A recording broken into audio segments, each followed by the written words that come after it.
to an opening statement from Coach about the upcoming season, and then we'll go into some questions. Well, it's exciting times. It's opening day. Our guys have been here for a couple of weeks, working out on their own for the most part. But you know, it's a universal start date today, January 24th. Exactly 3 weeks from opening day on Valentine's Day. So it's always, you know, new beginnings. We get to spend the fall with these guys. A lot of new faces. Only 6 returners from last year's team. 31 new guys. So it's exciting times. Exciting times. We're looking forward to a great season. A lot of new guys. Are you expecting Daniel Cuvée obviously maybe going to help these younger guys kind of set the tone for how you're expected to perform? We hope so. I think, you know, we hope that Cuvée continues to build on last season. Obviously had a great year, but our goal is always to get better every day and every season. So as far as he's concerned, he's got to worry about Daniel Cuvée do his job and do everything that he does better, and hopefully the guys follow along and work as hard as he does and study the game as well as he does, and just do their part. You said he's a hard worker. Speak a little bit to him as an athlete. He's been projected to like so many preseason honors so far. Maybe the best player in the ACC this upcoming season. So how do you speak to him as a player? Well, he's always been very talented, physically talented. What sets him apart is he's a student of the game. He studies the game. He loves to practice. So those combinations kind of feed the fact that he's such a good player and continues to get better every day. And he understands what his weaknesses are. And just, you know, it's easy for him to just go and hit all day long. You know, he understands he's got to work on his defense and his base running and everything else. And he's a great self-evaluator, and he works hard in all aspects of the game. JD, they said that he's the first one in, last one out. But give me an example of something that you noticed that you're like, wow, this kid's a little different. Well, you know, the first week, all our guys were back a week before classes started, and they're out here on their own working out, and you know, getting phone calls on Saturdays and Sundays that he wants to get on the field and take ground balls, can we put the tarp out and stuff like that. So that's a special, you know, for a kid at any age, you know, especially a 20-year-old, 19, 20-year-old sophomore. I can think of a lot of things he could be doing on a Saturday, Sunday, but he wants to come out on the field, and he's bringing teammates with him. So that's always a good sign, and good sign of leadership. And you were a Hurricane. Obviously, you grew up here. He's a lifelong Hurricane. I guess he committed like when he was in 9th grade. Yeah, in this day and age of guys jumping from one place to another, his heart is here. It is, and again, I'm sure he probably had opportunities to go elsewhere, and he chose to stay. And you know, his dad works at the university, so he's been a Cane for a very long time before he even knew it, probably. So, but obviously, we're fortunate to have him, and just if you can spread his, you know, love and enthusiasm for the program is the most important part.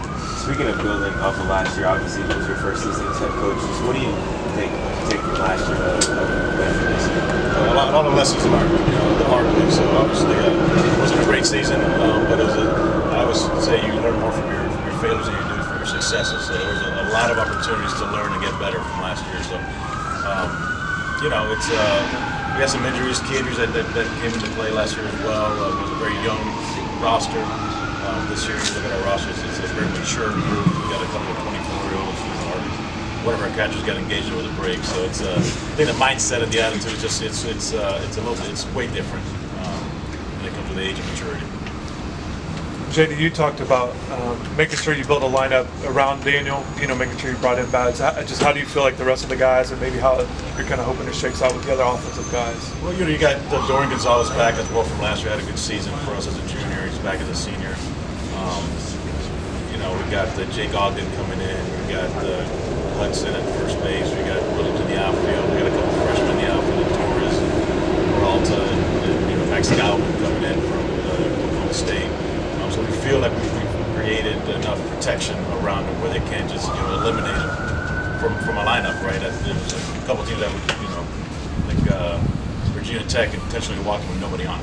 You know, I don't think that's going to happen when we build some guys, put some guys behind them to protect them in the lineup. I feel like we've done that. These 3 weeks of preseason practices, do you staying with the guys in the line? A lot of competition still for spots, you feel like, or do you feel like you've kind of have your guys that you're thinking about? Still a lot of competition. Again, when you have, you know, when you have 7 new starters in the lineup, there's always competition. So the great thing about this roster is not a big drop off from the starter to whoever the backup ends up being. So that to me is going to be the biggest challenge. It's been a very close group. They hang out off the field often. It's a great locker room and clubhouse, and that's all put to the test on February 14th when the first lineup is posted. And there's only 9 starting hitters and 1 starting pitcher. So that to me is going to be the biggest challenge with this team. Pitching wise, where are you at with your kind of the starters that you're eyeing? Or how many groups? We're talking about competition. You lost our entire rotation, weekend rotation from a year ago, and are going to be our closer. Our closer last year was going to be Nick Roberts. He's not going to be in that role this year. He was kind of out of position last year. He's more suited to be a starter, and he definitely will be in one of those weekend starting guys.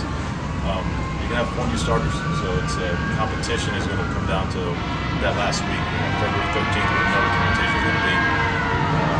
Probably a week before that with bullpens, but it's great. It's competition is healthy. It drives guys to work harder. The key again is once they don't win a job that they expect to have, how they respond, how do they become the best relief pitcher and help the bullpen and help the team win games. You have 13 freshmen on the roster, like you said. It's a mature group, but also it's a lot of young players as well. Has anybody stand out like in that key group, or is it just all a group effort of what's going forward? On the offensive side, defensively, we feel that Peralta and Torres can play center field to start from day one. The question with any freshman hitter is the bat. And I think they're challenged enough in our inner squads with our pitching staff, the depth of our pitching staff, that learning curve is being cut down dramatically. So, guys like Quig is a guy that's been a pleasant surprise. Came in as a third baseman, but because of necessity, we put him behind the plate, and he's shown the ability to play the right away. So that gives us 3 freshman catchers and 1 senior. So our backup is going to be a freshman. We get significant playing time. And on the mound, AJ Siskar, Mikey Fernandez, Lakshi those guys are going to get innings.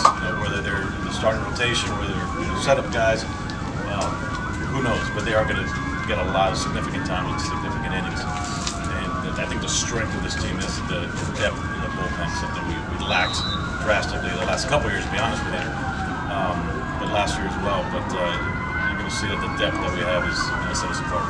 What have you seen with Tanner Smith behind the plate defensively? I know that was obviously a key point, and how much that can help, your team overall, help your pitching. The biggest thing with him is, even coming in as a transfer first day in, it's his leadership qualities, showed right away. Without even being asked to, he kind of took charge of that with the pitching staff, took charge of the clubhouse, to be honest with you. And that's exactly what you want out of your catcher. Whether he hits 300 or not, he's got to be a leader, number one. The guy's going to be a key part of an ingredient, as we call it, when it comes to the pitching staff. He's going to be involved with those guys heavily, and he showed those qualities right away from him. Coach, with so many versatile players, how do you balance getting the best defensive lineup and then also get as many bats as you can in the lineup? I think you don't finish the game the way you started. So you're going to start with your best 9 bats in the lineup. Depends on the mound. If it's a guy that's a contact guy, Nick Roberts is the 8 contact guy. That's why he was kind of out of position last year in the bullpen. But he's a guy that's very efficient if he has a good defense behind him. So you have Brian Walters starting, and he's more of a strikeout guy. You can sacrifice some of your defense and put another bat in there. But we got plenty of pieces to move around, and you're probably not going to finish games the way you start them. That's a good thing. That means you got the lead, and use those guys accordingly to whatever our strengths are at the time, what's needed. Where are you at right now, health-wise? Is everybody, or are there players that... Outstanding. Everybody's healthy. We had one, Robert Evans, a left-handed starting pitcher out of Georgia State, that came in with a surgically repaired. It wasn't soft tissue. It wasn't a Tommy John or anything. It was like a fractured bone. So he missed most of the fall, but he got into last week with fall ball and threw a couple innings. And he's been healthy, ready to go. Alex Stanek is the only other pitcher that did not throw all fall, but he's 100%. And he'll be throwing today first day in the inner squad.